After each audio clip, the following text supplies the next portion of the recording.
Episode 1 of this beautiful podcast, Tej. Bro, episode 1. That sounds amazing. It does, right?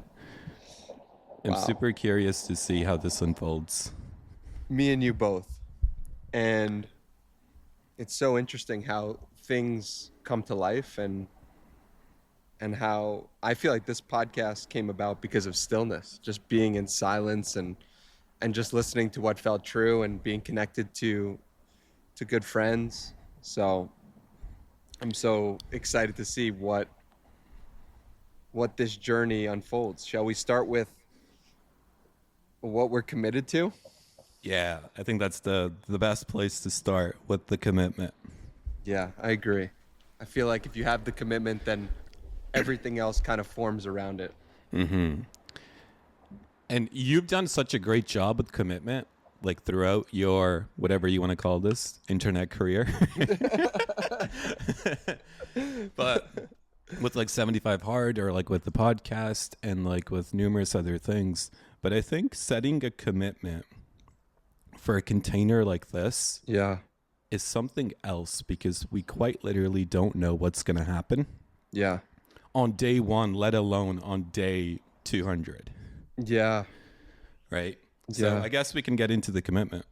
Well, I'm curious first, before we actually get into that, I'm curious what made you agree to this? Because I texted you on Monday, and I was like, dude, I want to do a podcast with you. And you're like, yes, I'm in. So it was like so instant. And I'm curious what made it such an instant yes for you. Bro, you're on the short list of people that when I see their name on my phone and they say, hey, let's do something, it's a hell yes. I don't have to go into my mind for this, bro. Right? But deeper than that, I think for me personally, I think the reason why it spoke to me and why it was such a immediate yes is because I think, one, I think every conversation we've had has been so special. Yeah. And the ripple effects, like I still receive emails from people talking about some podcast they listened to with you and I and the impact that it had on them. Right? But more than that, selfishly, every time I leave a conversation with you, I'm literally walking on air. Yeah, I feel that too. So it's like, oh, Danny texts me. He's like, hey, you want to feel like you're walking on air weekly?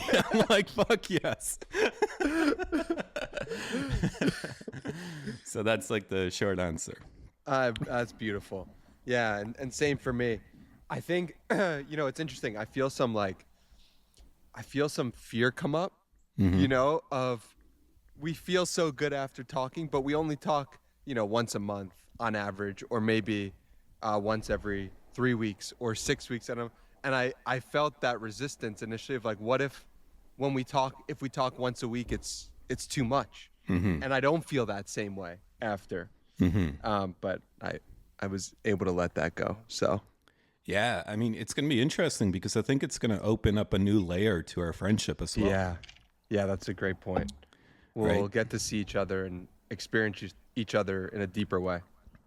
Yeah, and I think also like the time in our life is also very, interesting times in our lives where we're navigating a lot of different things. And I think on a week-by-week basis, having a space like this serves as the perfect mirror to actually, embody the truth of who and what we actually are and consistently show up as that week in and week out. Yeah, I totally agree.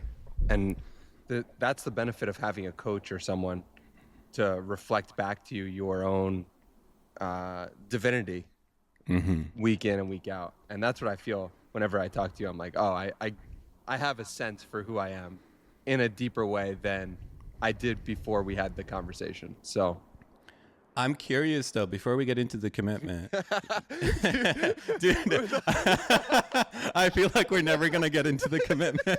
3 hours later. All right, time for the commitment. I love it. The cliffhanger. What's the commitment?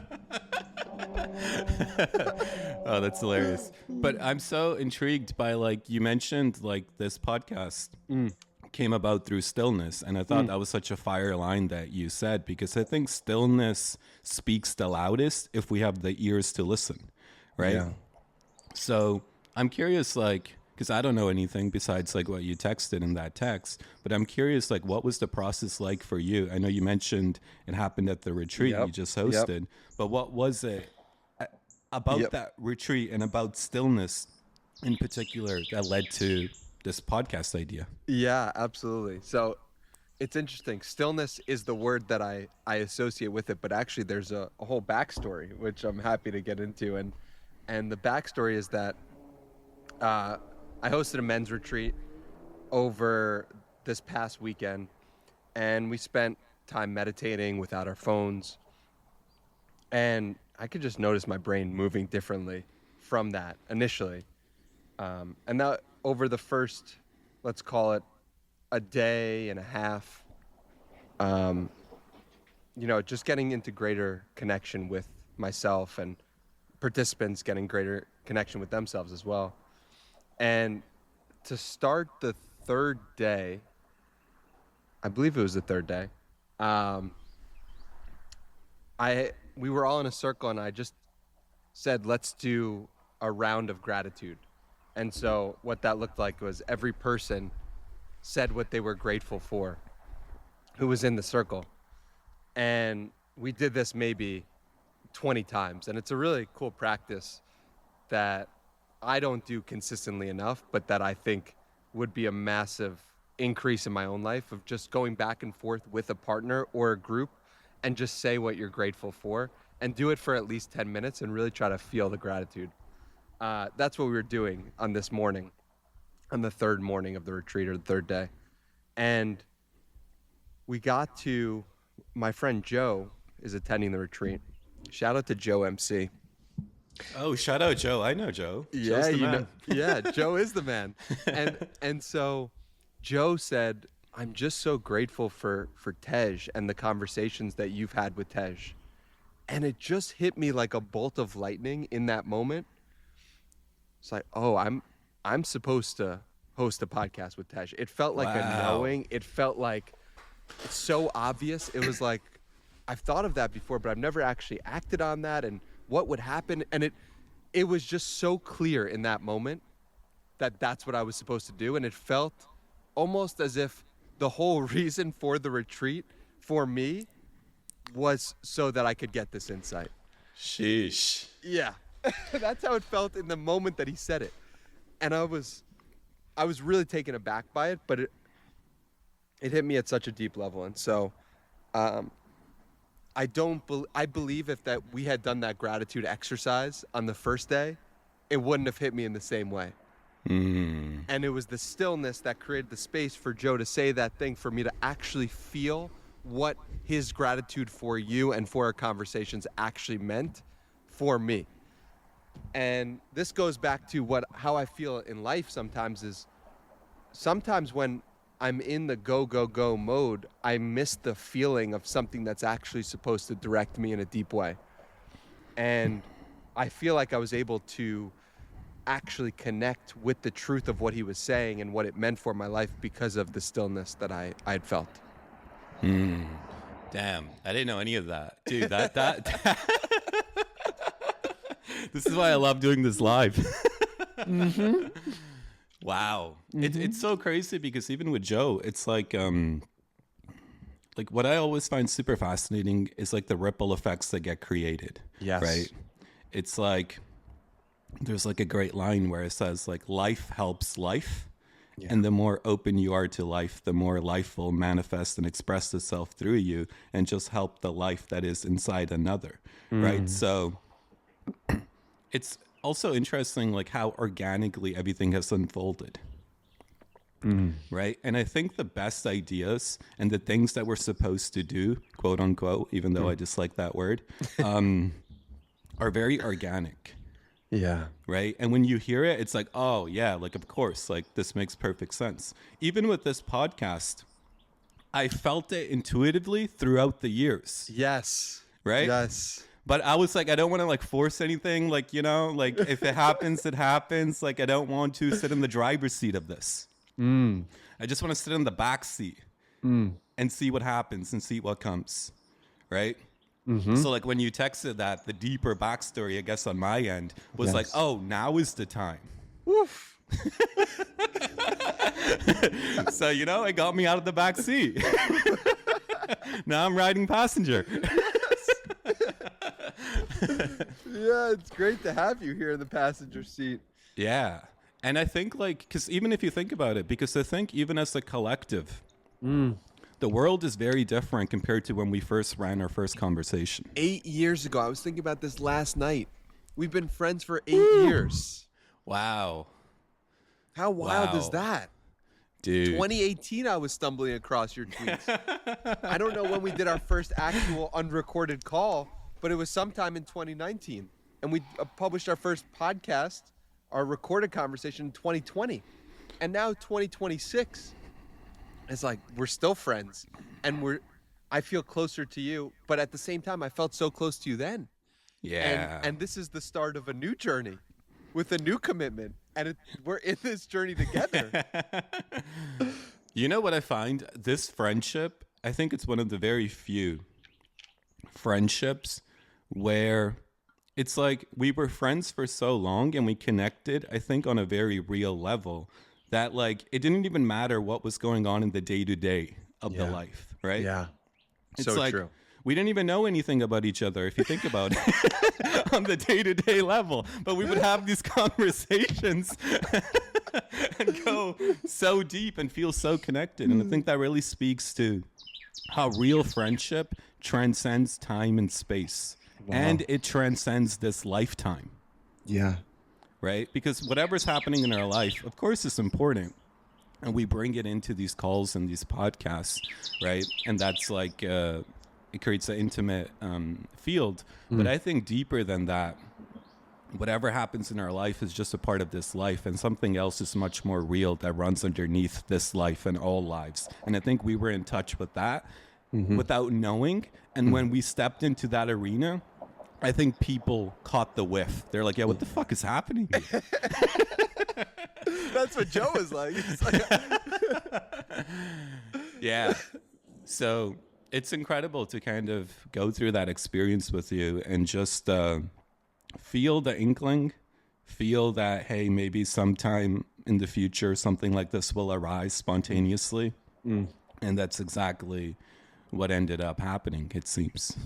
Yeah, and I feel my life personally has been attempting to follow that thread.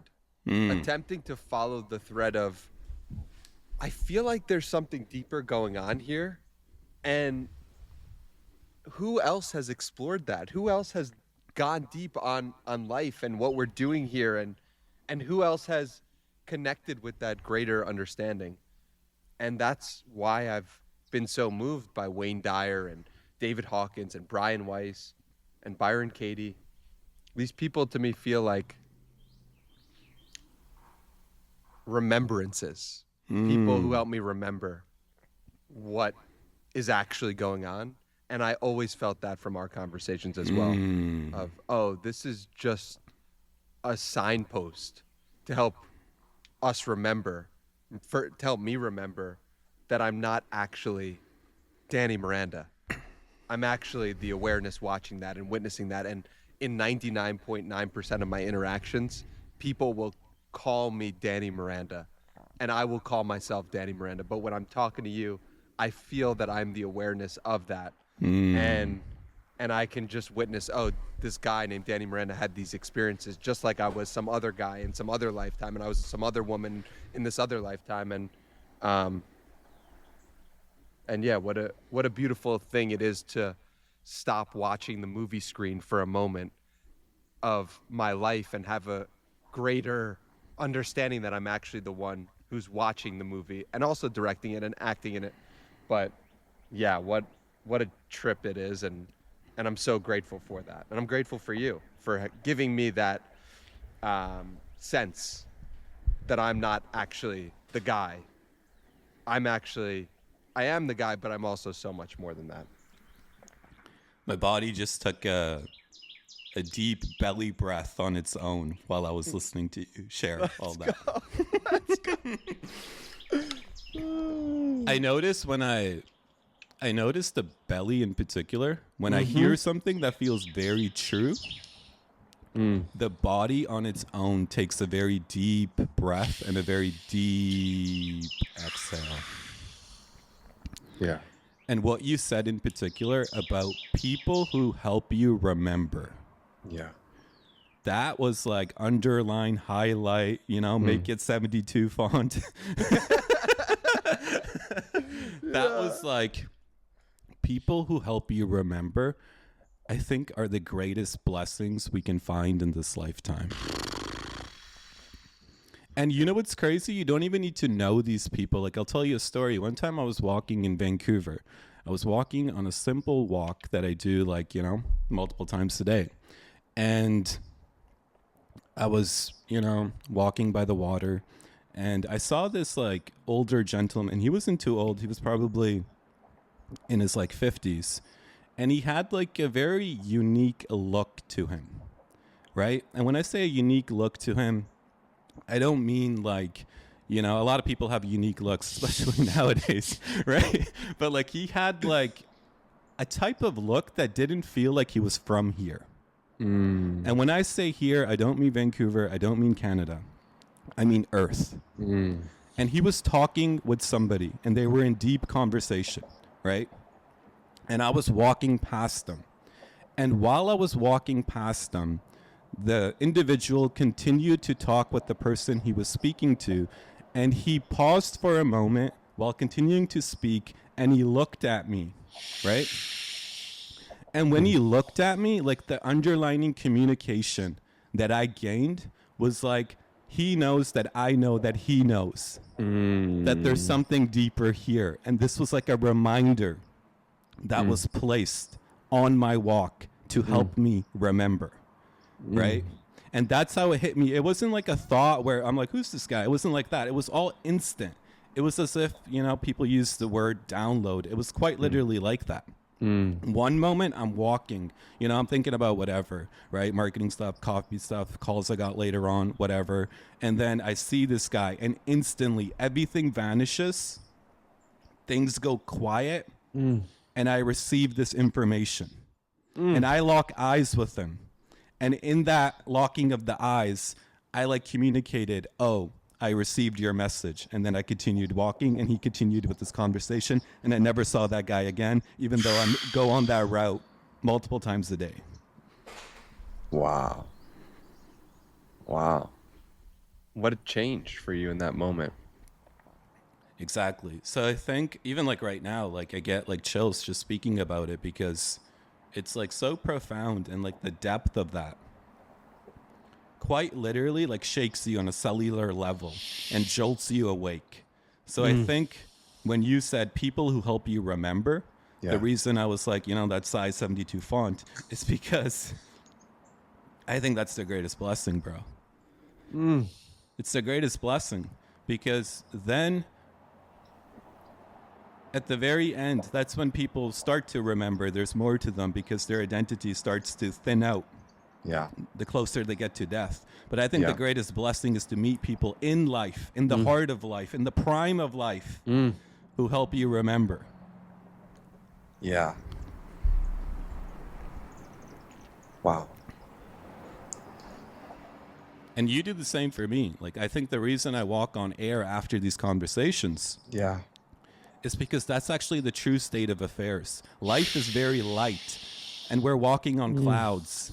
But the heaviness of our ordinary conditioning and the things we got to do cloud that. So every time I talk to you, the lightness shines through. Like we fuck around and we drop some like deep shit every now and then. I love that balance. It's not just like, all right, everybody come together. We're going to talk about this. Fuck that. Boring as fuck. I hate that shit. Yeah. It's the lightness with the depth. Yeah. It's almost like top of the world, bottom of the ocean, which is the greatest quote. But that's what we're discussing. We're discussing these deep, potentially heavy things with a sense of lightness. And that is the mix of them creates magic. Can you be with the deepest, heaviest thing? For someone that could be death, right? And can you bring an air of lightness to it and remembrance to it? And that to me is where the magic is found. Yes, absolutely. And I also think it's very important to maintain that playful attitude, Yeah. right? Because our nature is ultimately light, Yes. quite literally. Yes. Well done. Just Right? caught that. Yeah. Good one. So it's like, I think learning to hold heavy things in a light way is a very underrated skill. Yeah. How have you got better at that? By getting punched in the face and realizing that it didn't really fucking matter. But the way that I think I really got better at that was by associating with teachers that could hold heavy things without losing lightness. That's so well said. Right? Because if you think about it, like the difference between me, right? And like, let's say a teacher that's like really walking the path and is very self-realized and self-actualized to the fullest extent, whatever that means. That individual never leaves heaven. Even when they're talking to people that are in hell. Right? But like normally when we're more in ego or personality, or at least the way that I felt, if I met somebody that was in hell, I felt like in order for me to actually meet them, I had to leave heaven and go into hell to show them that I cared for them. Yeah. That's how we're conditioned. Exactly. And if you don't do that, people are like, yeah, what the fuck, you don't care about me? Right. Right. But every time I talk to like a realized teacher, I realized that they helped me in a way that I had never been helped before, and they never left heaven, and that was precisely what helped me the most. Yeah. It's almost like not buying your bullshit story Exactly. about how bad things are in this moment. Exactly. Because And I think ultimately, you have enough time from that situation, and you know that your sadness about that was actually not fully true. Exactly. Because you have more perspective. And so the realized teacher is saying in that moment, I have more perspective. You're going to look at this situation with fondness, or you're going to see the good in this eventually. And I'm just going to hold you in that right now. Exactly. And I think that's like the ultimate form of love. It's like holding people to the truth of who and what they are, even when they don't see it themselves. Yeah. Right? And it would be crazy how quickly, by the way, I'm mindful that we haven't gone into the commitment yet. I just had a thought from left field enter my brain. I forgot about the commitment. Maybe that's the running joke, right? A year later, we're still... Tune in next week. Hopefully we get into the commitment. That's hilarious. I totally had forgotten about it. I just got a thought out of left field. But it was crazy how quickly the transformation would happen. Like I would literally go into a session feeling heavy and bogged down. And then, dude, I would be like laughing hysterically. And nothing about the situation had changed. And everything had changed. Exactly. That's the punchline.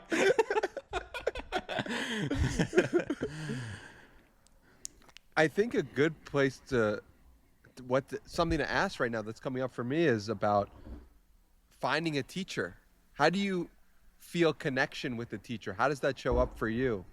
What has been your experience like finding a teacher? Yeah. Even the word teacher, bro, like when I hear the word teacher, Yeah, what comes to mind? I'm filled with such a level of gratitude and reverence. Right? And that's like complete opposite to like how I used to feel when I heard the word teacher. Wow. Wow. And the word teacher, I think the reason the word teacher lands so much for me is precisely because of what you just shared. A teacher is somebody that helps you remember. Right? So I think when it comes to teachers, you know that classic saying, like when the student is ready, the teacher appears? I used to hate that line, bro. I used to hate that line. I can't imagine you hating that line. When did you hate that line, Ted? When I was like, man, where the fuck is the teacher?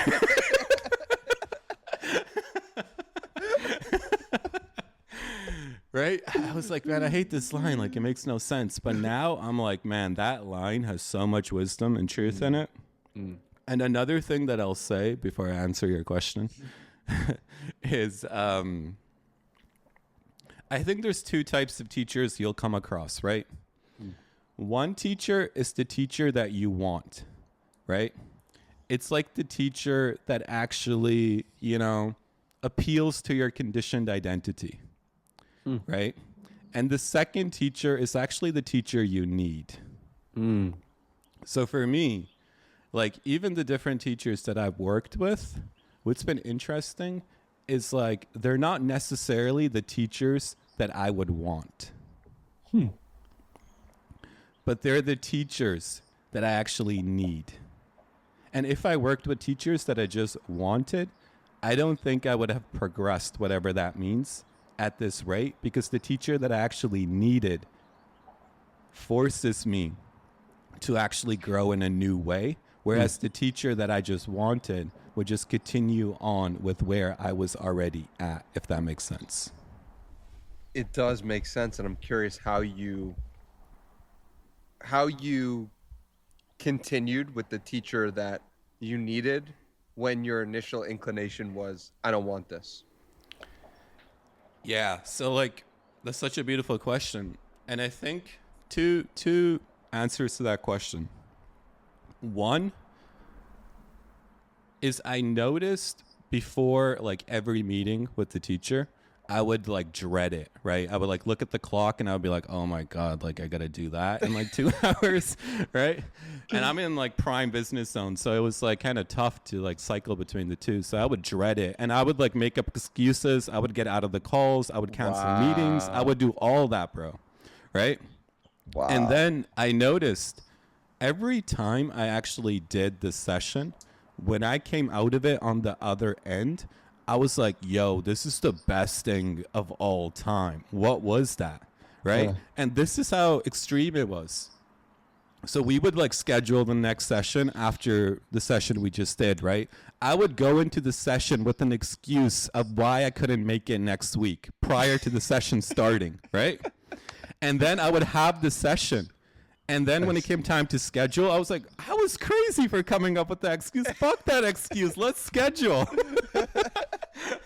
I see. And this happened repeatedly?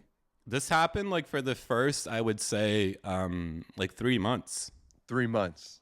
Yeah, the first 3 months. And then after I kept experiencing this and I kept experiencing the magic on the other side, I was like, holy shit, like this is profound. Like this is truly what I need.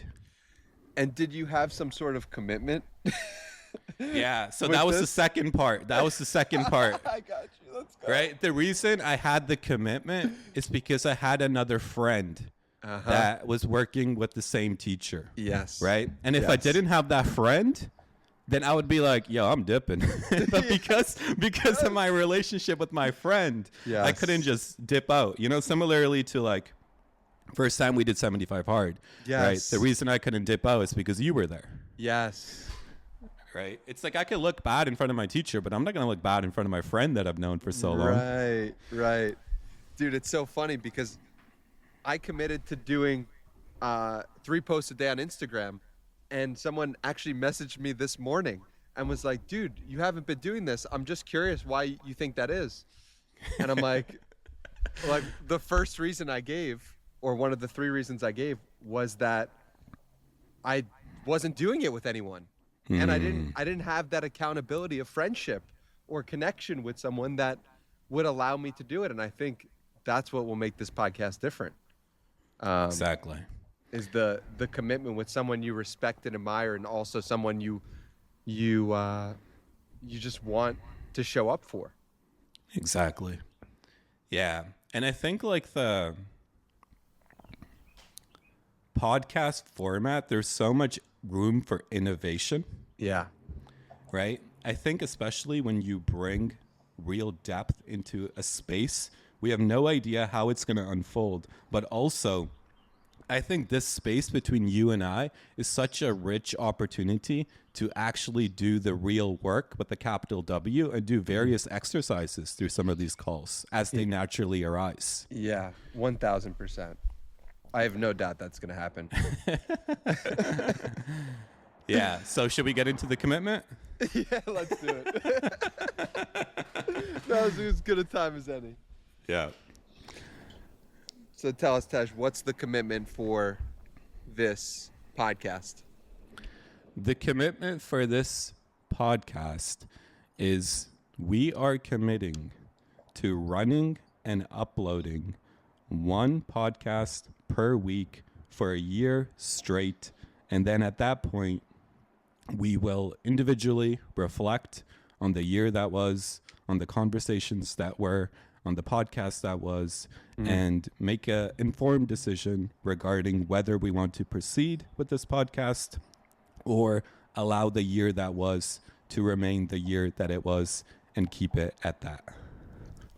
Beautifully said. I'm so excited to see what's going to unfold. I'm so happy, dude. Yeah, I'm so happy. Me too. Yeah. Me too. Wow. I'm just marinating in the happiness and the stillness. Yeah.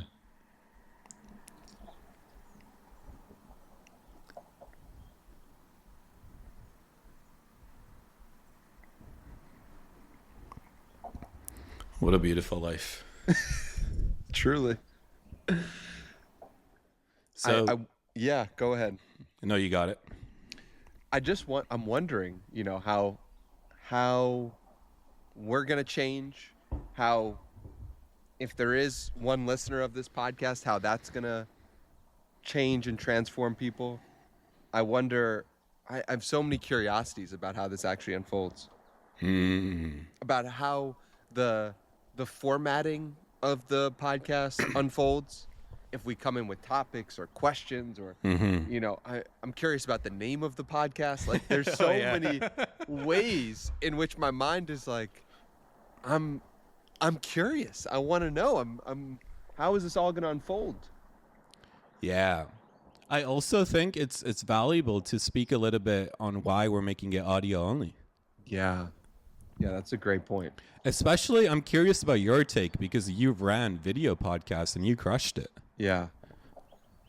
Yeah, for me, audio only feels right because, one, these conversations between me and you often have always happened via phone calls.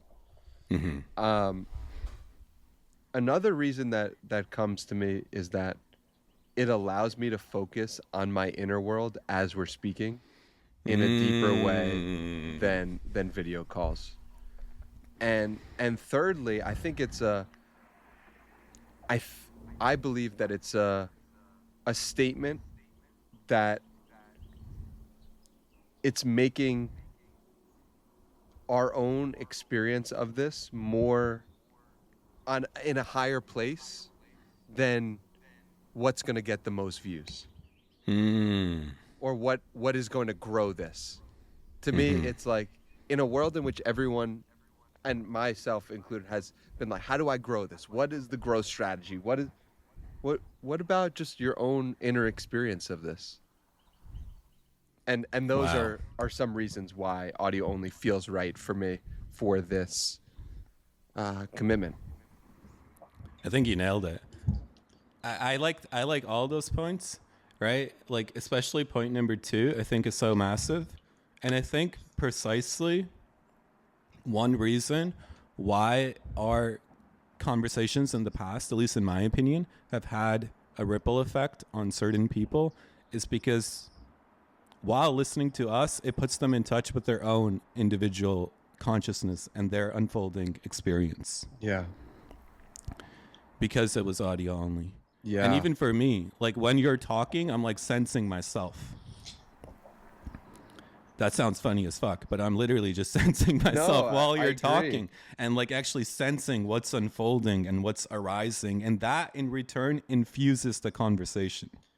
I totally agree. And what happened earlier you were speaking, my eyes were closed, and I was just in my own world as the words were just going over me, and that would never have happened if this was a video podcast.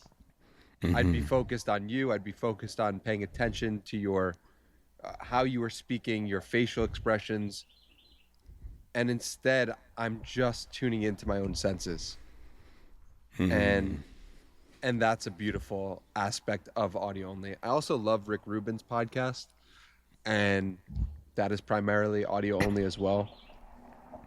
And there's just a magic to it of just a phone conversation with a friend.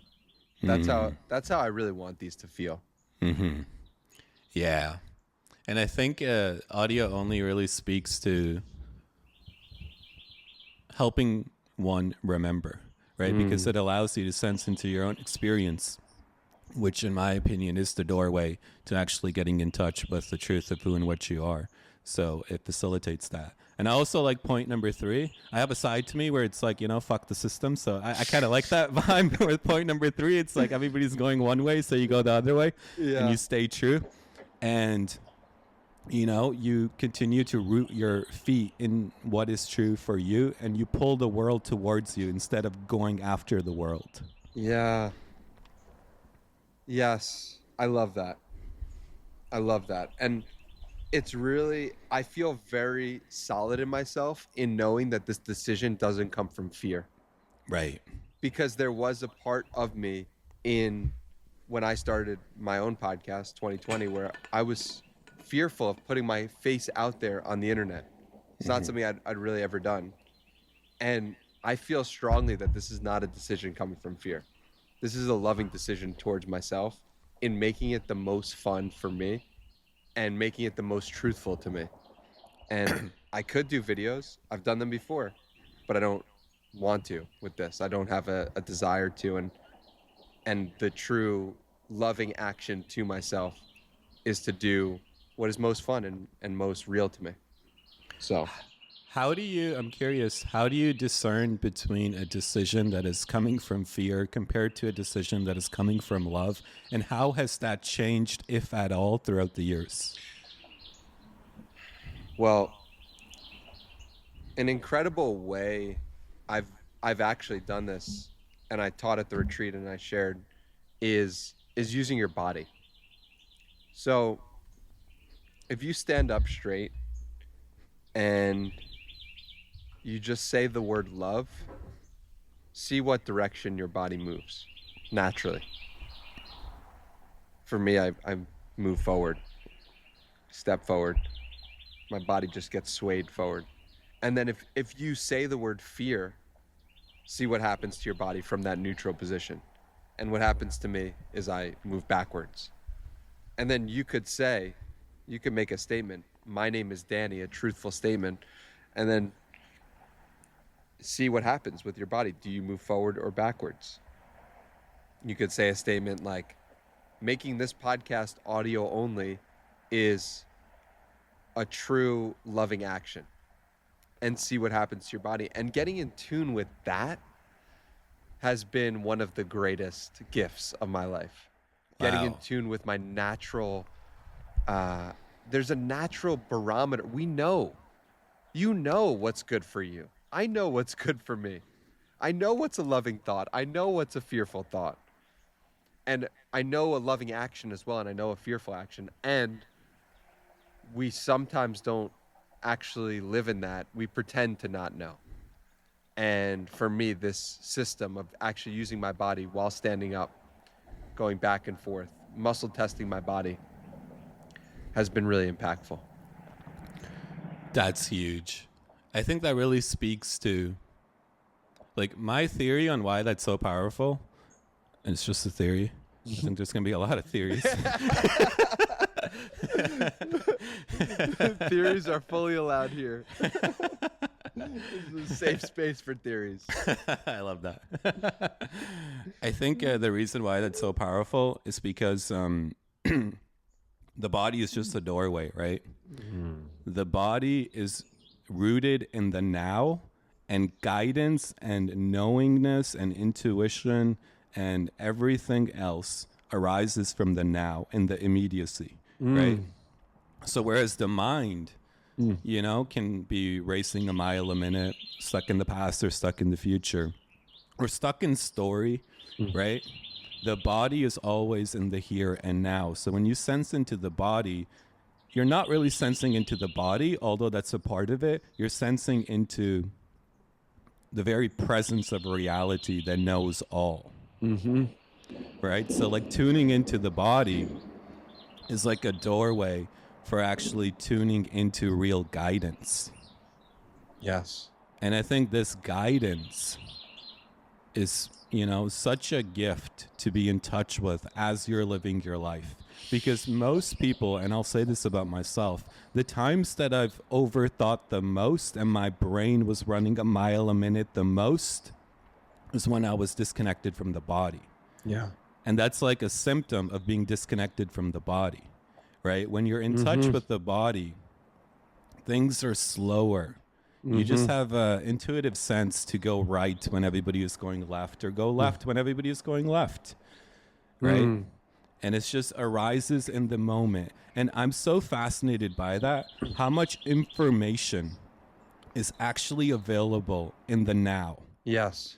Right? It's literally all information you would ever need is being broadcasted in each and every moment.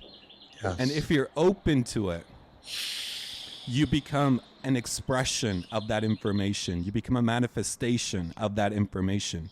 But if you're disconnected from that information, then it's like, oh, I got to use my brain to kind of figure out what to do here. Yeah. So you have access to all information. Yes, at all times. And I think the now contains everything. So I heard a good quote recently. It's like creation is actually finished because all possibilities exist already in the now. Break that Right? down for me. Like normally when we live more in a linear orientation, which is, you know, the norm because that's how we've kind of evolved, we think in terms of past, present, and future, right? Right. So if we were to, you know, go back to 2020 or 2019, whenever we ran our first conversation, Yep. we would think that's the first conversation, and we wouldn't actually know that this podcast already exists, Right. right? Right. But from a deeper place, the presence that we're in touch with in this moment was the same presence we were in touch with in 2019. Right? It's not different. It's the same. The year is different, but the underlying presence is the same. Yes. Right? So where we're coming from in this moment with this podcast is the same place we were coming from back then without the podcast, because it didn't appear in linear time yet. But in many ways, this podcast was already created from the onset. Yep. Right? So when it says creation is finished, it's like all possibilities already exist. So it's more so an opportunity to actually tap into presence, to start to receive the possibilities that already exist, as opposed to creating things. I don't really think we create things. I think we receive things. And if you read biographies of really great people that invented really great things, right? They were usually in a very meditative state, like Einstein when he was taking a nap. And then he just jolted awake, and this theory just entered his mind that changed civilization. Or Nikola Tesla, right? His process was very interesting. It was a lot about receiving, not necessarily about creating.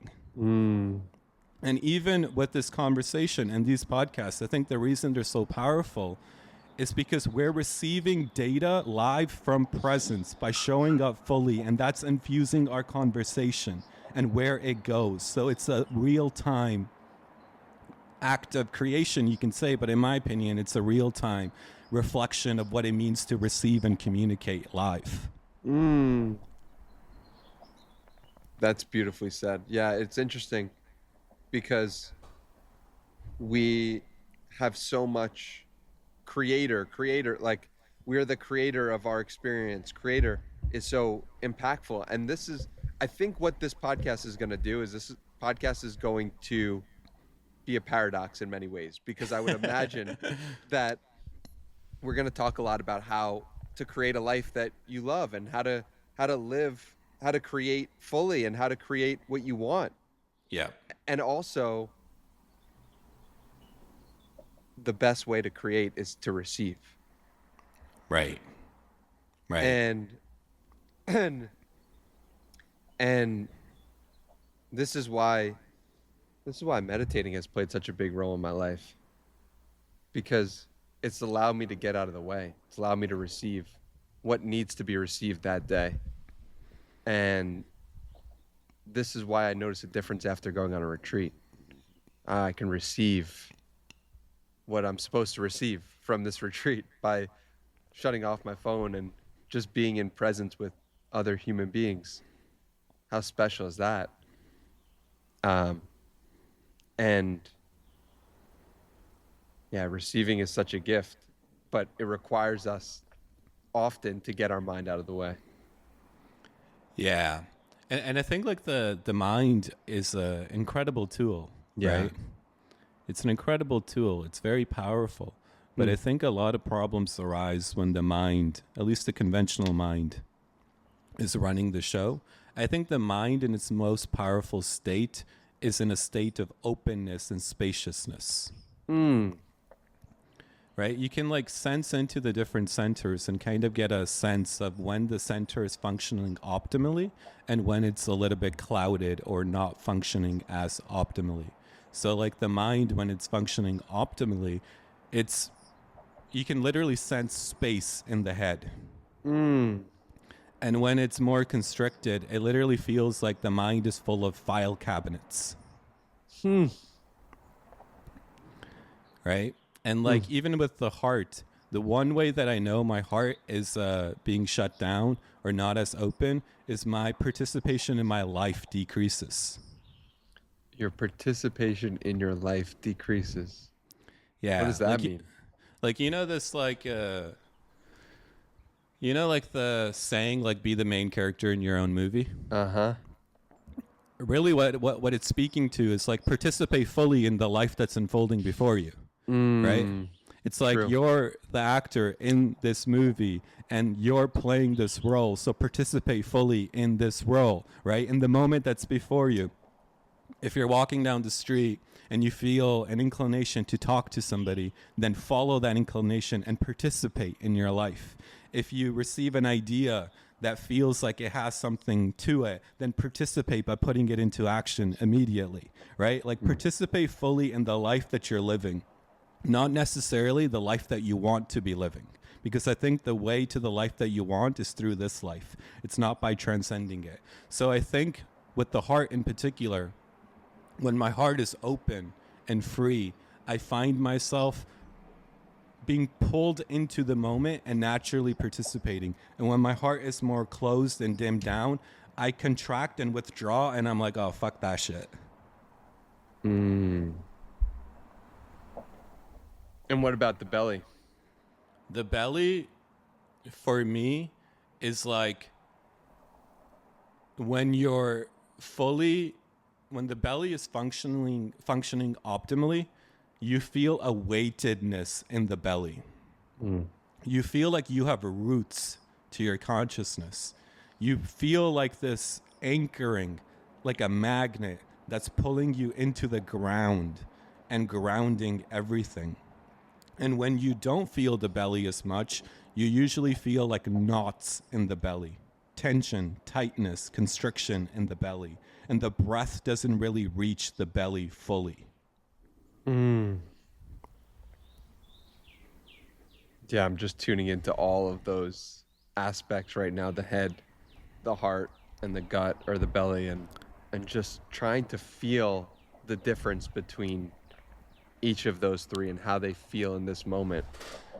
Yeah, and I think what's so beautiful is how they help one another, the three centers, right? So the more you feel the support and the grounding of the belly, the more your heart feels safe enough to actually participate in life. Yes. Right? And the more you feel the presence of the belly, the more the mind can actually relax because you're in touch with presence where information is being revealed in real time, so the mind doesn't have to think as much, which decreases the need for file cabinets. Right? So it's like when one center is running on overdrive, it's usually because another center has gone dormant. And I would imagine for myself and for people listening, it's the mind is the most active. Yeah, Have you also found that to be true before doing your work on this? yeah, I think especially in today's day and age, the mind is the most active. And I think one reason why doom scrolling in particular, at least for me, is like so detrimental is because doom scrolling quite literally takes your consciousness out of your body. Yeah. Right? Like if you're sensing and you're sensitive to it, you can actually sense you leaving your body and going into something virtual as you're doom scrolling. Yep. Right? So I think the mind with like today's tech and all the stuff that we got going on is very prevalent. But I do think based on how we're conditioned, different people have different centers that are more active. Right? Like I always made this analogy. It's kind of a funny analogy, but it's like the jock is traditionally more conditioned to be in the belly and doesn't really have that much of a head center or heart center as active as the belly. That makes Whereas sense. the nerd is like more in the head, right? And the conventional spiritual person that's all about love and light is usually more in the heart and not as much in the head or the belly. So like their finances are usually a mess, but they're in touch with spirituality. Wow, that checks out. That's really wise. You just broke down the 3 archetypes. Yeah, and like you can see this. Like for instance, like a lot of construction workers are very belly dominant. Yeah. Right? And a lot of people that devote a lot of their time to like bodybuilding are also very belly dominant. And you'll notice these individuals rarely suffer from anxiety. They just take action. They don't think. Right? And it's also why, like the cliche quote, it's like the dumb guy succeeds faster than the smart guy in online business. Because in the beginning, you need the belly more than you need the mind. Right? But like after you make your first 1 million, then you need like more of the mind and less of you still need the belly, but you need more strategy and innovation, which is more mind dominant. Wow. So I think like this has been like such a useful paradigm for me because most people that are struggling in life aren't really struggling in that area. The root cause is just one center is being over dominant over the others. So it's like the person that's really good with their business, that makes a lot of money, but may struggle with dating is usually because they spend all their time in the head. And now when they go on dates, it's hard for them to get into the heart. And precisely, you need to get into the heart in order to connect with the person before you. How did you discover this? For me, I was like so head dominant that I thought literally that was what life was. And then I started doing, here it comes, I don't know how many times I'm going to say this guy's name on this pod, but Davraj Sandberg fucking came into the picture. Davraj Sandberg. Highlight Davraj Sandberg. And then when I started to do bioenergetics and really working on the belly in particular, I was like, holy shit. Like so many of my problems are actually solved by being in the belly. And I was like, whoa, this is like opening up to a completely different universe, right? And I think the true human in its full potential is fully tapped into the head, the heart, and the belly. So it's like the nerd, the spiritual person, and the jock in one. Oof. Yeah. And if you think about it, there's a great James Clear quote about being an artist, an athlete, an entrepreneur. He's talking about those 3 centers right there. Huh. I think it's such a useful, if you want to call it a paradigm, for viewing the world. Because like I notice it, like for instance, like let's take the construction worker example, right? They're like primarily in the belly. They just take action. And then for those individuals, it's usually like harder to come up with ideas to like start their own business or get out of that lifestyle if they want to. Right? Whereas with somebody else that's more head dominant and very creative, like I was like this, so I had to work on this, but I also have friends. They're very successful, right? They make a shit ton of money. They invent and create things that are like out of this world, but usually they struggle with like social dynamics, or they struggle with consistency, which is more of a belly quality, right? So they have a very hard time keeping and sticking to a schedule. It's like they can't do it. Wow. So if someone's listening to this right now and wants to improve one, they can notice, oh, I'm head dominant, or oh, I'm belly dominant, or oh, I'm heart dominant.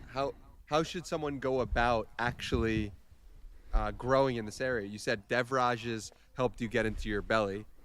What about your heart? Yeah, I think the first thing to do is to like audit the results you generated in life, because they tell you exactly what center you're dominant in, right? Interesting. So like don't even use your mind to come up with this. Just evaluate the results you generated in your life. Take off your shirt, go look in the mirror and look at the state of your body, right? That's like one way to notice if you're like, looking good and stuff, you have the belly activated, right? Look at the state of your relationships. Right? If you haven't gone on a date or you haven't had a relationship in like years, then that's a telltale sign the heart isn't as active. Right? Look at the state of your finances. Open up your bank account and check that number. That'll give you an idea of, how much creativity, especially in today's day and age, is active in the mind.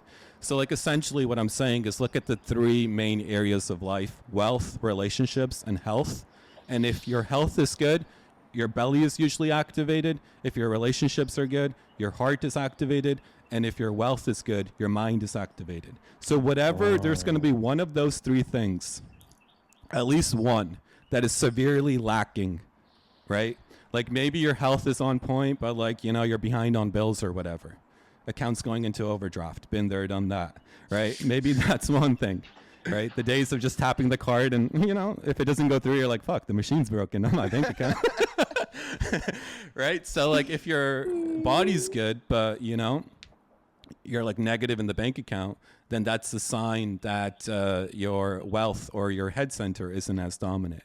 But if your relationships are, like, beautiful and you're having such amazing conversations and you're tapped into presence and joy and flow and awe, but when you look in the mirror, your body isn't where you want it to be, then you may be lacking in the belly center, right?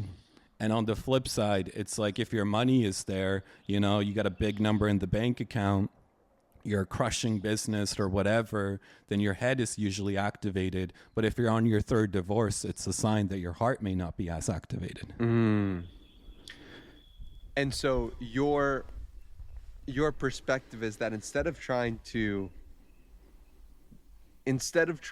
do the same thing that you've been doing to improve that area, you should instead do it where you work on the head, you work on the heart, you work on the belly, and that will create the results that you desire.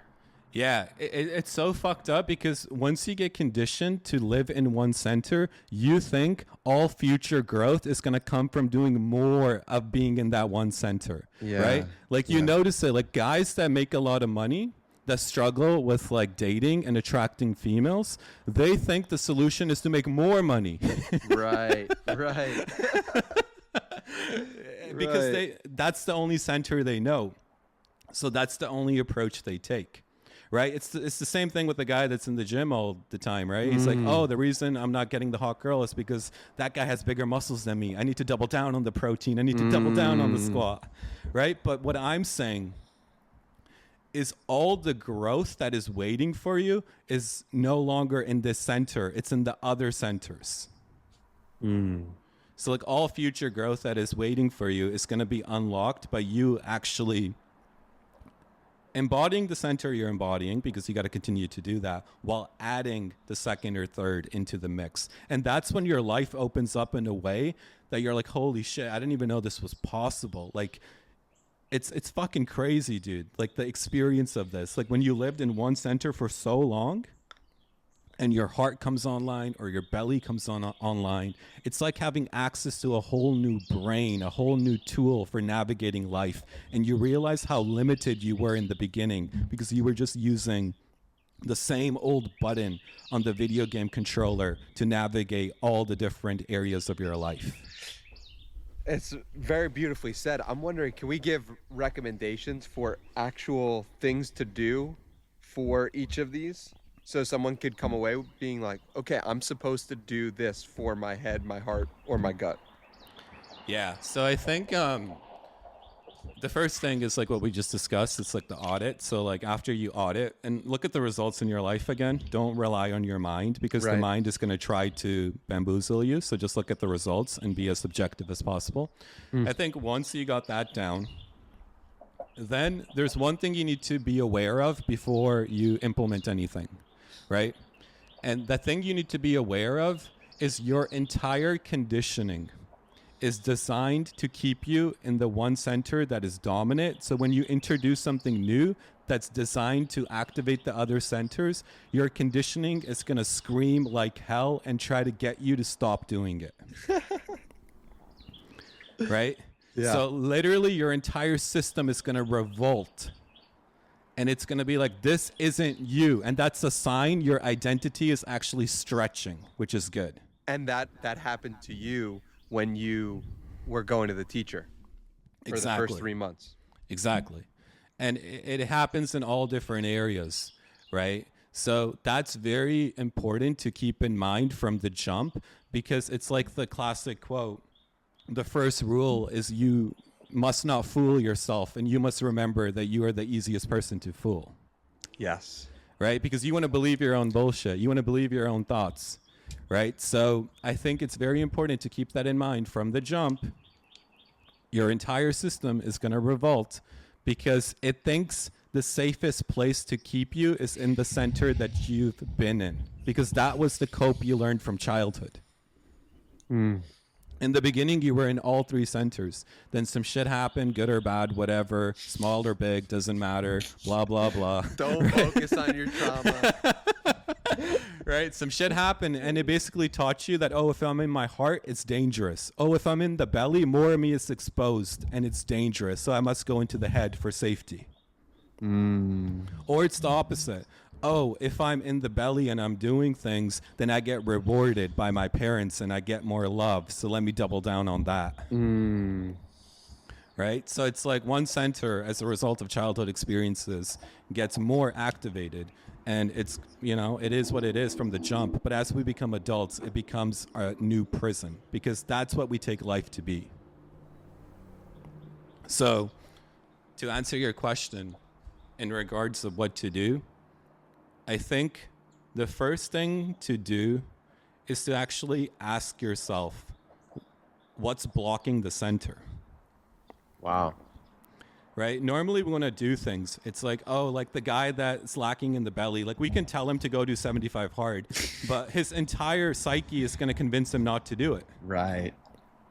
Because there's emotions in the way of the belly that arose in response to the early childhood experiences, which he doesn't want to feel, which in return is why he's not in the belly and doubling down on the head. Right? So, like, practically, I can list a lot of things to do, but the question is, will people actually fucking do it? Yeah. Right? And the reason is people won't actually fucking do it because of the emotions that are in the way of them and the actual center. Because in order to actually do the things, you need the center activated. In order to actually do 75 hard, you need an activated belly. Wow. Right? In order to actually go through the spiritual journey and commit for the long haul, you actually need an activated heart. Whoa. And in order to, you know, like run up the numbers, you need an activated mind. I love how it was so deep, and then I'm like, in order to run up the numbers. Right? So it's like in your normal natural state, these three centers are functioning optimally. So it's not a matter of creating the functioning. They already want to be functioning optimally. It's more so a question of what's getting in the way. Right? Why aren't, for instance, let's say somebody's lacking in the belly, they're usually not in the body. So a good question is like, what's preventing me from being in the body? And then you stay with that question, right? And you notice as you're living your life, oh, when I'm about to have this difficult conversation, I notice I don't even feel my body at all. I'm completely gone. Yeah. Right? So it's like, oh, interesting. And everything that you experience will give you clues to what's in the way of you actually fully being in that center.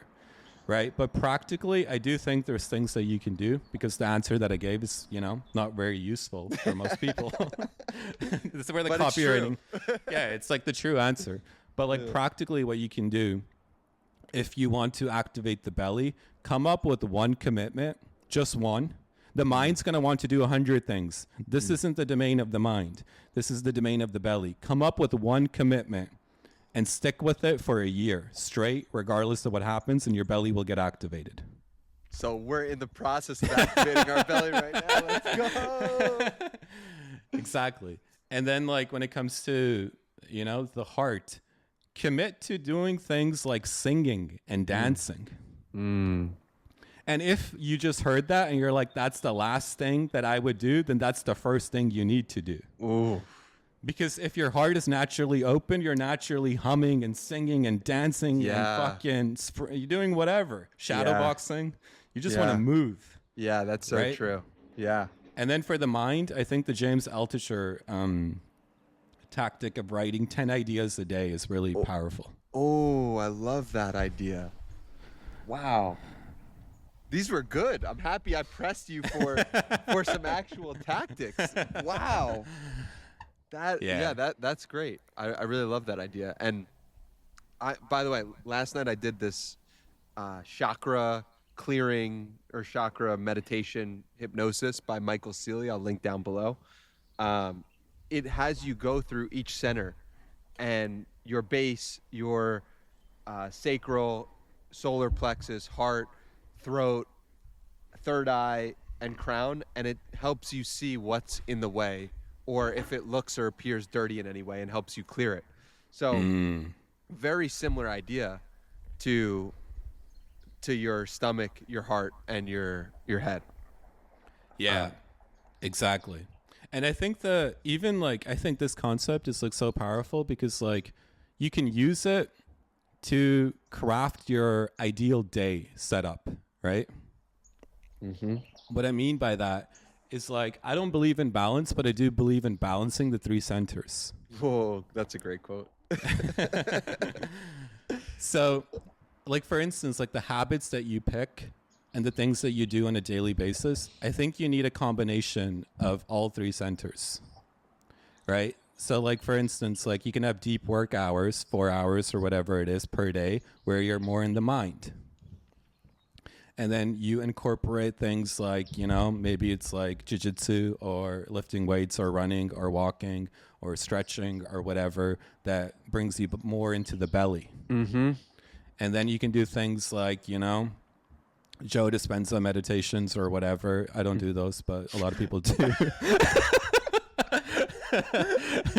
You can do things like that to be more in the heart. Is there any reason why you don't do that?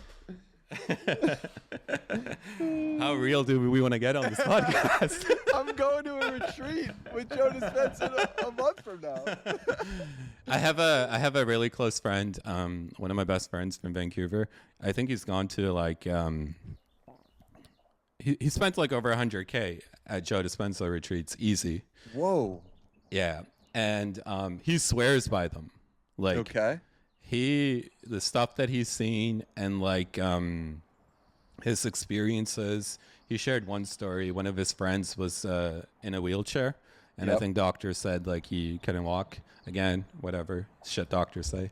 And then he went to like the retreat and he started walking, right? So I've never experienced it. He's always telling me to come and go. And I think it's very valuable for a certain target, for a certain demographic, right? But for me, where I'm personally at currently is I don't really give two fucks about manifesting. I want to know what the fuck is happening for real, right? And I think the danger, even with like my own content, right? Like I'm guilty of it, like how to easily manifest 30,000 days. I'm not like oblivious to this. I know I do the same shit. But I think it's a disservice to help people manifest things without first teaching them the truth of who and what they are.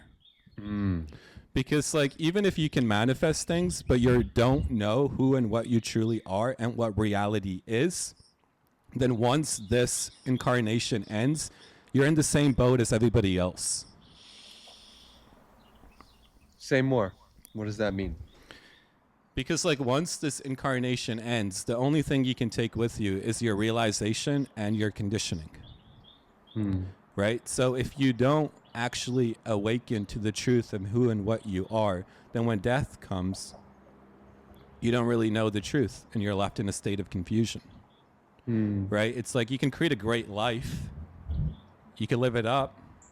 It can be amazing. But then when it's this over, it's like, oh, I don't even know who I am. So I think the step before the Joe Dispenza stuff is like what you did. It's like actually waking up to the fact that this Danny guy isn't all there is to you. Yeah. And when you come from that place, I think the things that you go on to manifest are radically different than when you come to it from the place of being Danny. Wow, I see. Because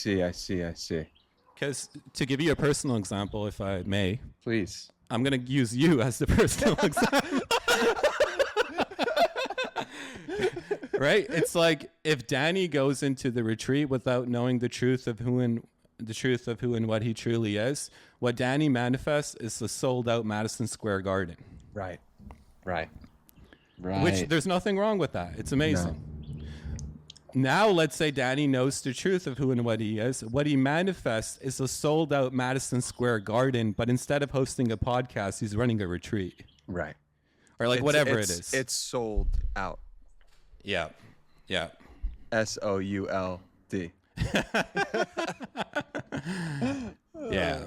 Yeah. But that's go on. And that's why it's so important to listen to the truth of what appears, even when it doesn't make sense. Because it doesn't make sense to stop doing this thing that is so that everyone else is saying to keep doing. Exactly. Doesn't make sense. Yeah. But it takes a deep trust in feeling there's something greater for me. I just don't know what it is. And I need to let this go in order to receive greater downloads or greater information. I think you're truly only living when your life doesn't make sense. Oof, that's a great quote too. Because when you think life makes full and complete sense, what that really means is you're perceiving life completely through your conditioning, and it's aligning completely with your conditioning, and it's not rocking the boat. So it's keeping you safely tucked in the familiar world. But when life isn't making sense, what that really means is you've gone beyond your conditioning. You're in the unknown. You don't know what's going to happen. You're running based on intuition and feeling and sensing. And you're actually living, because in order to sense, feel your next move, you have to be in the immediacy. So I think at a high level, in order to truly live, you need to be in the immediacy. If you're not in the immediacy, you're not really living. And the immediacy changes. Because, and that's the interesting part about life, is a thing that you loved at one immediate moment, the now, can be a thing that you don't at another.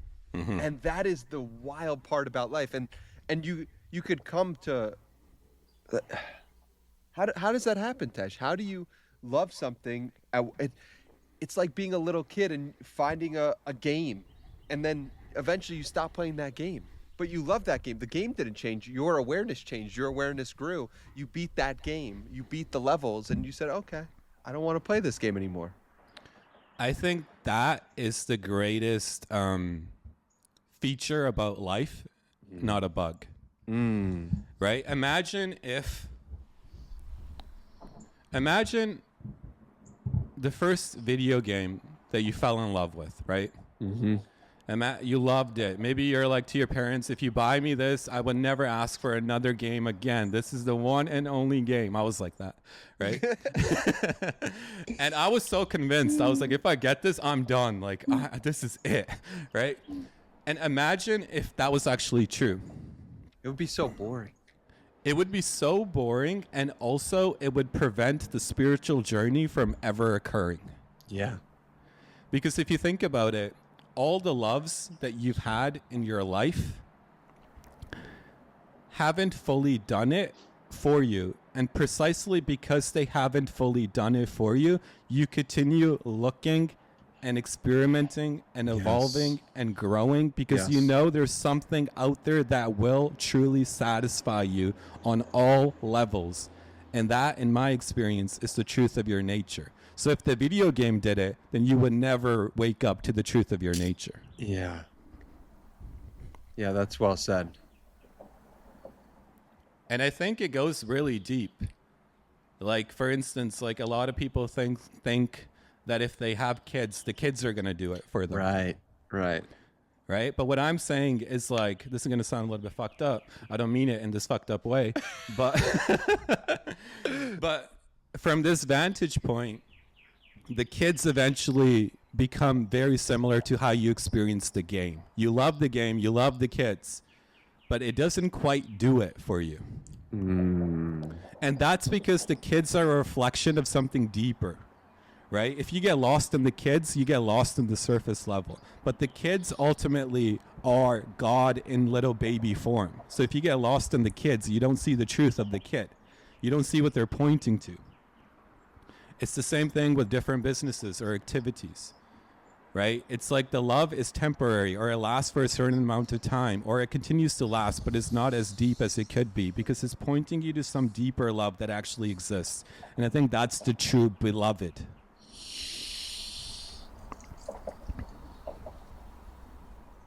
So, again, I don't think, personally speaking, that the point of life is to make money, build a family, and be healthy.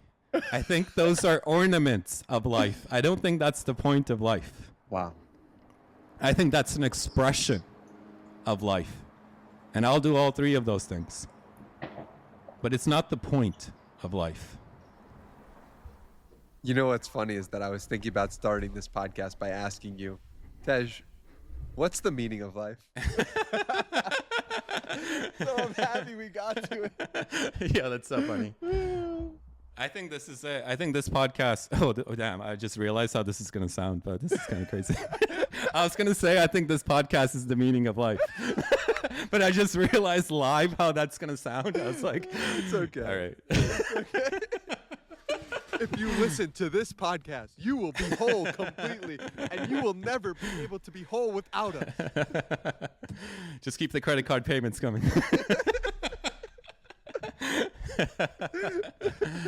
That gets taken out of context 20 years from now. Oh, God. Bring it. If that's what life has in store for us, to bring us greater freedom, that's what we'll be.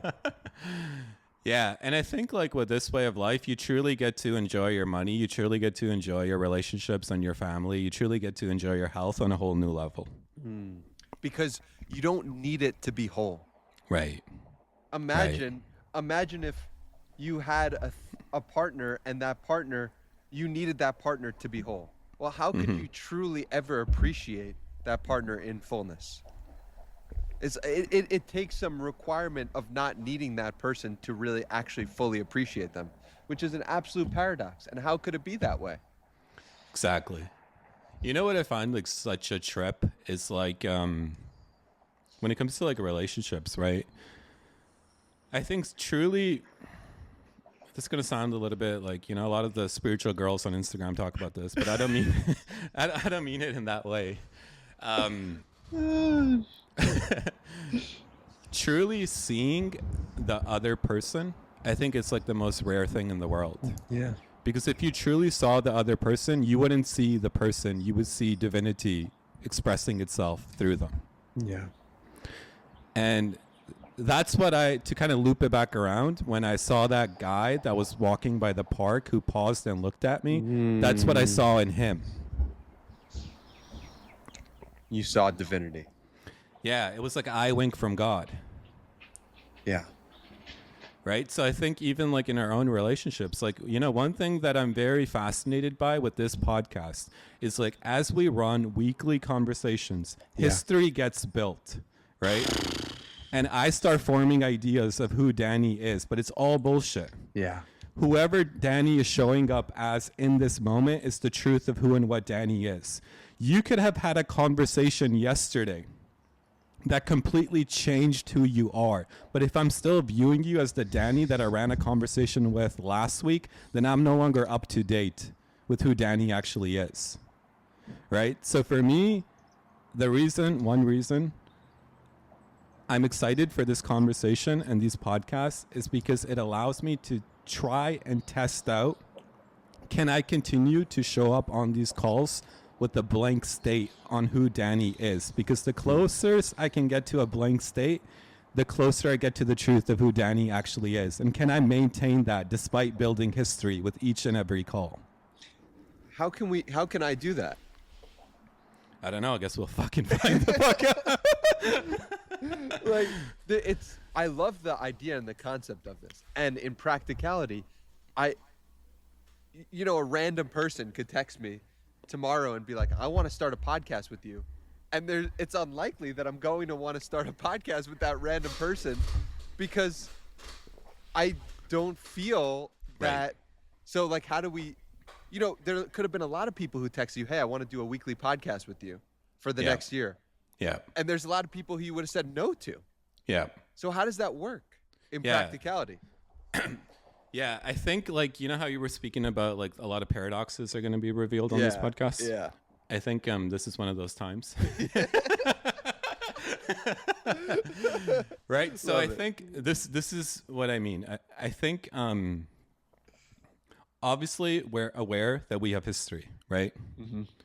There's friendship here, and, we've known each other for a very long time. Mm-hmm. And there's history here, which is a part of this relationship. Right? Mm-hmm. But the history isn't actually the truth of this relationship. Yeah. The history isn't what's manifesting now, right? Yes. So I think in order to actually be in touch with that, the reason I love this so much is because in order for me to actually see the truth of you, I have to see the truth of me. So I need to be connected to my own experience. The more I sense my own experience, the more presence I activate, which clears away the fogginess of the history and allows me to perceive you, not as my mind takes you to be, but as you truly are in this moment.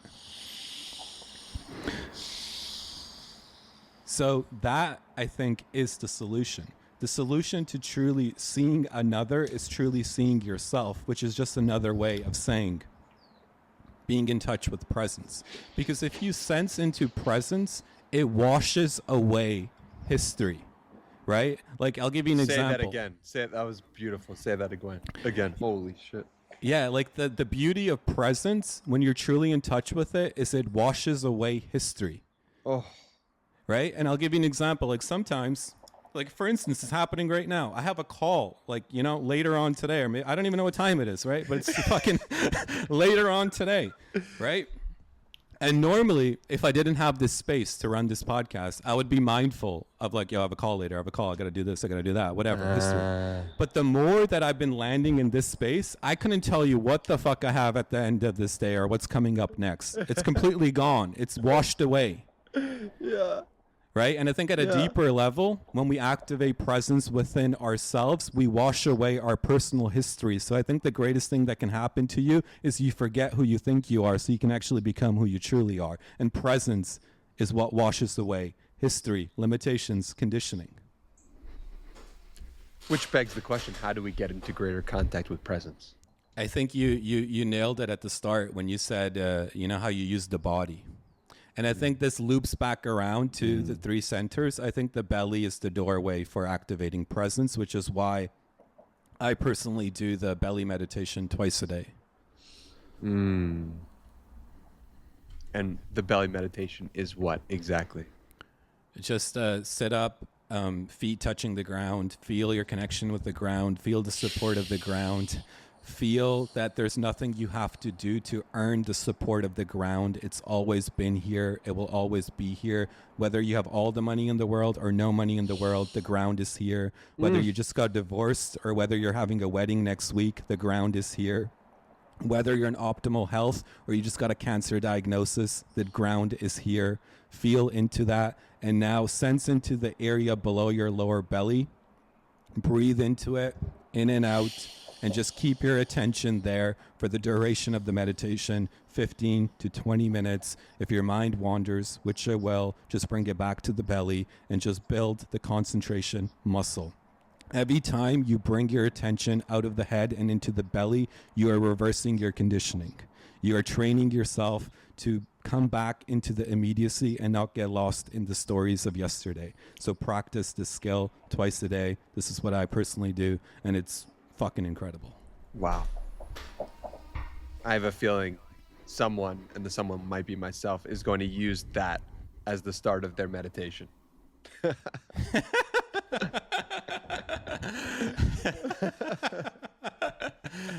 That's why this is so cool. Like if we were trying to like rehearse like the intro to a meditation, like you can never come up with that. I just get in the way, fuck it up. That was perfect. Oh my God. Okay. Wow. Oh man. How are you feeling in this moment? I'm feeling so held by life. Ooh. I'm feeling so held by just the fact that this is existing. I'm so excited to post this. I'm so excited for us to come up with a name of this. Yeah. I'm so excited for like it to be out there in the world and for us to create this history and for us to drop the history and create it and drop and receive and create and drop. I'm excited for the process. I feel really blessed. I feel very what did I do, God, to deserve this conversation? What did I do to be able to connect with a friend? What did I do to be able to present this to the world? We operate in a time where if it was 1970 and we randomly met each other at a meditation retreat, it wouldn't necessarily be so easy for us to say 8 years later, oh, let's broadcast this to the world, or in the following year. And so the fact that we live in this time and we have these skills and that we have this depth of connection with ourselves, with each other, with the internet, it's like all awe-inspiring to me. And that it's all happened perfectly. It's just really special. And I also love that we're starting this podcast in the spring. Like there's something special about the connection of the spring to this new creation. It just feels very special. It's not the fall, it's not the winter, it's not the summer. This is the spring. And we're recording this on April 16th, 2026. So I just feel very held by life in all of this. One thing that was so beautifully said. One thing that I want to point out is the natural sounds that I've been hearing in your background. Right? Yeah. Like the way that it's impacting me is like every time I hear like the wind or like a car driving in the background and I hear the natural sound of life, I feel the holding of life. There's you and I here, but there's also something else that's here. Yeah.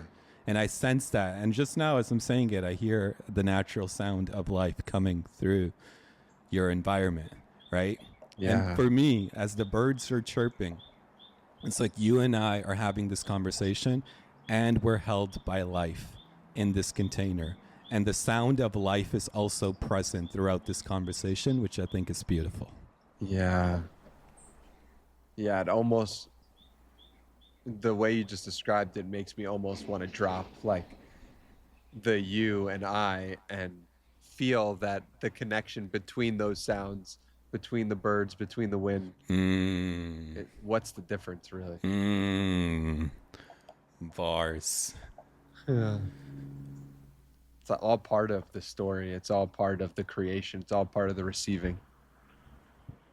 Whew. Dude, I just got chills. That's gonna happen a lot, I feel, over the coming year. Wow. Wow. Any closing thoughts on this one? I just feel so right. Like it feels like, you know that feeling when you're like sometimes like just missing the mark slightly? Mm-hmm. And like everybody else may tell you that, yo, you're doing great, but you know internally that you're just missing the mark. You don't even know what the mark is, but you can sense it. Yep. Right? Yep. And you're just like missing it ever so slightly. Yep. I just want to say, after running this first conversation with you, I am hitting the mark. Dude, I totally agree. I feel that actually the image that came to mind with missing the mark ever so slightly without even realizing it, which I think for someone listening, that's a good question, or just what's the first thing that pops into your mind? Ooh. And for me, what came to mind was me posting on Instagram. Ooh. And I was like, oh, wow, I can see how that was missing the mark ever so slightly in a way that I didn't even realize I was doing. And wow. And so I've been doing this a lot, and I feel it's a useful practice, and feel free to take it for anyone listening, or you, Tej. It's like, allow, and maybe we'll do an episode on this, because I think that could be a really interesting episode, where we'll just say a word, a phrase, or something, and then we'll let our intuition say what comes up when that word is said. And I think it's a useful practice to get into, because it helps you get in greater connection with what you're actually feeling and experiencing when people say specific words. When I say teacher, it doesn't mean what you say teacher. That's not when we're hearing that, we're not hearing it the same. And so to get into greater connection with what is truly being said in your own awareness is such an incredible way to build your awareness. And so, yeah, just food for thought there. I think that would be a great episode. Right? That would be epic. Yeah. Yeah. So I totally agree. This episode, this conversation hit the mark beautifully for me. And I'm better off as a result of it. And I hope that anyone listening is as well.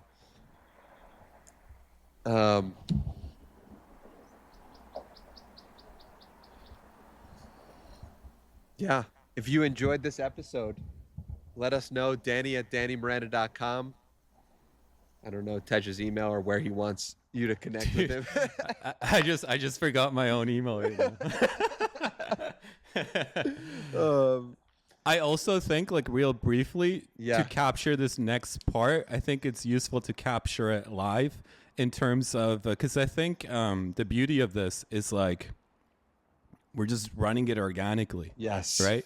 So I think, like, capturing this next moment live is going to be important for some reason. I just feel this intuitively. Yep. So in terms of, like, how do you want to go about posting this? Yes. Where do you want to post it? Like, I want this for some reason to be included in the recording. Great idea.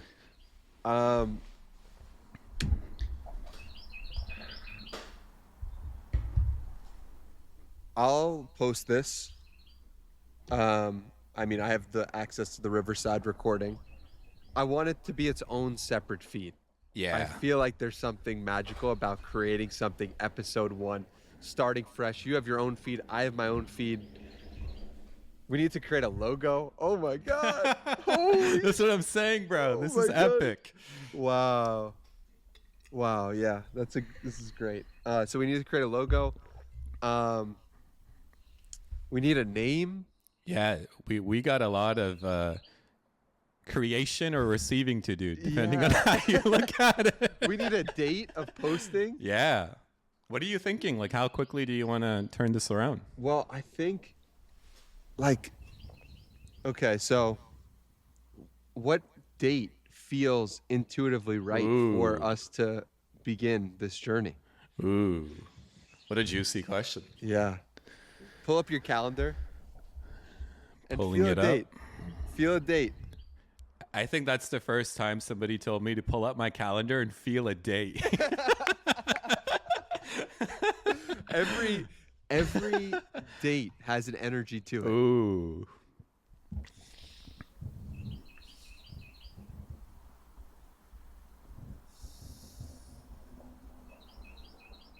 Ooh, I'm feeling them. Yeah.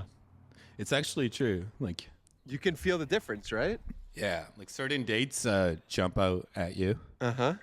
And then other dates, at least for me, they kind of just stay on the computer screen. 100%. In addition to the date, I have another thing, right? I think days of the week Yes. also carry a certain energy. 1,000%. 1,000%. What? I have a question for you. What day of the week feels the most Danny Miranda? And when I say Danny Miranda, I don't mean the character. I mean Danny fucking Miranda, all caps. Wow. That's a great question.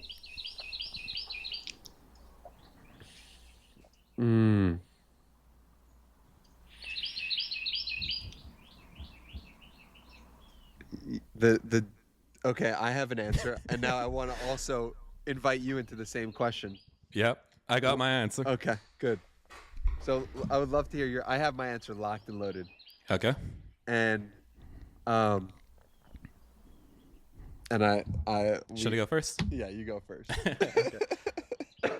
For me, the day, and this surprised me because I just sensed into it right now, so it just arose in the Yep, immediacy. same. Right? If I was to like think about it, I would probably pick something else, a little bit more formulated, but this is what arose, so I'll just share it. Please. The day that arose for me is Wednesday, and the reason why is because it's it's midweek and it's the bridge that kind of connects two different parts of the week together, dead in the center. Yeah. And I feel like what we're doing and what I've Yeah. done with my content in many ways is like be the bridge that connects different worlds together. Yep. So Oh, Wednesday man. was what arose for me in this moment, but I'm curious what it was for you. So Monday arose for me in this moment. Was not expecting that. And the 22nd arose for me. Dude, 22nd Yeah. was the exact date that arose for me with the Wednesday Yeah. lineup. Yep.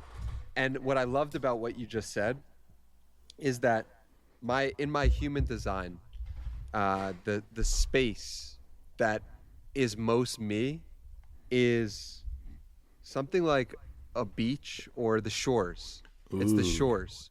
And when I clicked it and said, what does this mean? What does the shores mean? The shores is the in-between space. Ooh. It's in between the land and the water. And I always, when I read that, I felt such a connection to that and such a strong pull to that. And I love the explanation of Wednesday being in the middle of the week and connecting the worlds and connecting the beginning and the end of the week. I think that's phenomenal. And I fully agree with that. Dude, I'm curious, what was it about Monday that spoke to you?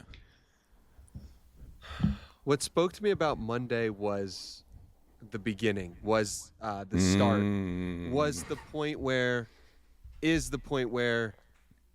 it's a truth teller. It tells you the truth for your life. It says like, are you really enjoying what you're doing? Because Monday will tell you.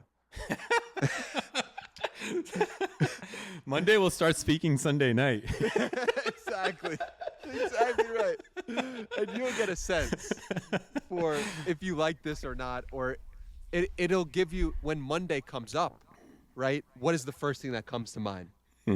Right? That's a good tell for your career, where you're at right now. And the perceptions with these things can change. But yeah, that's why Monday came up, but I wouldn't have chose Monday from my mind. So That's beautifully said. I also think, like, this just came up spontaneously. I think Wednesday is interesting because I think people just as humans, we have the tendency to fall the most asleep during the prime of our life, during the heart of our life. Oof. Right? So true. So like That's so true. I spoke to a guy recently who was like, since I've had kids, I just stopped meditating, and it's like, whoa, yeah. that makes sense. He's in the prime of his life. He's in the middle of his life, and in his own words, he didn't say fall asleep. He's fallen asleep, but he was alluding to that idea. Yeah. Exactly. So I think like even when I look at my own weeks, right? Usually around Wednesday, it's like I think Wednesday is a great day to reset. Yes. It's I totally like agree. people come into the week with their own ideas, right? And they kind of focus on that Monday to Tuesday. And then Thursday to Friday, people look forward to the weekend. Yes. And then Wednesday is like this no man's land, but it's the real land. Yes. The in-between space, as you were saying. Yes. I totally agree. Wow. Okay, so the first podcast episode is going to drop on Wednesday, April 22nd. So if you're listening to this right now, it's probably April 22nd or beyond.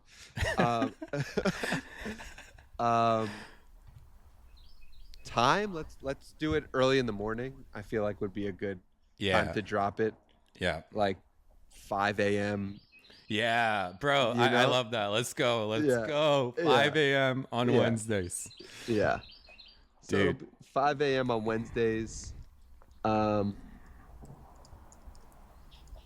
a.m. Pacific, 5 a.m. Eastern, 5 a.m. Central. What feels right for you out of those three? I feel Pacific feels right to me. Yeah, I'm happy with Pacific. But then also there's someone who's going to be listening to this on their commute. They've got a 5 a.m. commute in the Eastern. That's true. Should it be up early and ready for people as whenever? Yeah. Right? Yeah, 5 a.m. Eastern. Let's do it. 5 a.m. Eastern works. And so if you're in like British time or whatever, it'll probably be midday for you, or 11 a.m. or 10. So that works. I'm so happy we did that live. Like now there's an actual like some depth behind Wednesday, you know? Yeah. Yeah, there's a looking forward to of Wednesday that Yeah. I haven't had in quite some time. Exactly. And then I guess when it comes to the name, I guess that's going to be more organic. Yeah. But So the process has started. So the first episode on the 22nd, and then we're locked and loaded week in and week out, and let the magic ensue. Wow. I wonder also if we should take suggestions for names. That's what I was thinking, bro. I think that let's do that. Let's run that, and like we could set that up. However, we could even have some prizes if we want, cash prizes, whatever it is, doesn't matter. I'm completely open to that. I think that's it's a part of how organic this is. Yes. Yes. Right? Okay. So here's what you're going to do. If you are listening to this, okay. I love that moment just now. Yeah. Okay. I'm going to be on my inbox. Okay. So I want you, if you are listening to this, you are 1 hour and 43 minutes into this podcast episode. You are a true listener of this. You know this content. You've listened to this before. I would feel honored if you sent a name suggestion or many name suggestions, however many you would like, with the title, name suggestion, and email me, danny@dannymiranda.com. Right? The title of the email is name suggestion, and go at it. Whether we get 1, 10, 100, I'm curious. I'm curious what will unfold as a result of this. Dude. And I'm also, here's the other thing. I'm going to post this on my podcast feed as well. And I recommend you do it on your podcast feed as well. Yep. But this will be the first podcast of its own feed. which we will Yes. be posting under some name. It could be untitled. It could. How are we gonna do that? We'll figure it out. Yeah. Wow. Okay. I wonder if we post this on both of our feeds this weekend, Yep. and then we post this episode at the end of on Wednesday at 5 a.m. Eastern as the first episode. I'm after down. we've taken some feedback. I'm down. Let's do it. I love it. Let's go. Okay. I think this is a beautiful part of the process, and I'm It so really happy is. for bringing the friend on the other side who's ever listening to this into this space. My only, the only thing I'll say is, as you're brainstorming names, I think, as Danny said, you probably can see and experience this podcast in ways that we can't even see it. Yes. Right? Because you have a very interesting perspective from being outside of this space while also being inside the space. So in many Yes. ways, it's like more of the listener's space than even our own space, because they can see things we can't even see. So they have access to more data. Yep. Right? So I think let that infuse the name ideas instead of, please don't use Claude. Please don't use ChatGPT. That's really said. what I wanted to say. Well said. Yes. Let your intuition prosper on this, and Yes. allow what is true to you, allow that to arise. Yes. And that's a great prompt. Don't use AI for this. It's a Yeah. sacred thing for us, and our insight is for this to be a sacred thing for you as well. Yes. Yes. And we love Claude, and we love ChatGPT, and Yes. and Yes. yeah, for this, just use what feels true to you. Yes. Use the original intelligence for this. Oof. Fire. Fire. Dude, that insane. I love it. I love you. Fucking epic. I love you too, and I love the fact that this happened. It's so beautiful. Wow. Yeah. So Wow. that's the plan. We release it this upcoming weekend on our personal, and Yep. then get the word out, and then we can source name ideas and then launch the real thing on the real separate feed on Wednesday, 5 a.m. Eastern. April 22nd. Done. That's right. That's right. Let's go. Fire. All right. Dude, I love you so much. Thank you for being you. So much. I feel like I have to re-listen to this episode. There's so much I want to take in for a second time and hear and experience. And the first of many. And I'm so looking forward to seeing what this journey has in store for us. Likewise, bro. I'm so happy that you won. You set this in motion, right? Joe set this in motion. Joe set this in motion. Correction. We I set stand this corrected. we set this in motion for Who Joe. set this in motion? Exactly. Who set this in motion? Who set this in motion? Right. So, but I just want to, applaud one, Joe, for expressing what he expressed, and two, for you receiving what you received and moving it forward. Right. And I'm so happy. I think when I received that text, I literally told you, I'm like, I just turned my phone on, and that was the first text I saw. And I was like, yo, let's go. Let's do it. When sometimes you feel like you've just been sitting on the sidelines waiting for the coach to call you into the game? Get in here, Joe. Get in here. And Coach then says, let's go. and you're just dicking around on the sidelines having a good time, right? And then the coach taps you on the back, and it's like, time. oh shit, it's time. Okay, let's fucking go. So I just want to say, I love you, and I appreciate you for, setting this into motion, and I'm so excited to see how it unfolds. Yeah, I literally just saw in my head as you said that different clips of a coach tapping a kid to go into the game, and over those words, over the Rocky theme music. That's just what I was seeing in my head. Fucking beautiful. Oh man. Well, have a great call today. Thank that you. You're gonna have. hopefully you can take this energy into it, and I will be taking this energy into whatever I'm doing for the rest of the day. And I love you so much, and thank you for being you. Likewise, bro. Appreciate you. We'll run it back next week. See you guys next week. Peace. Cheers.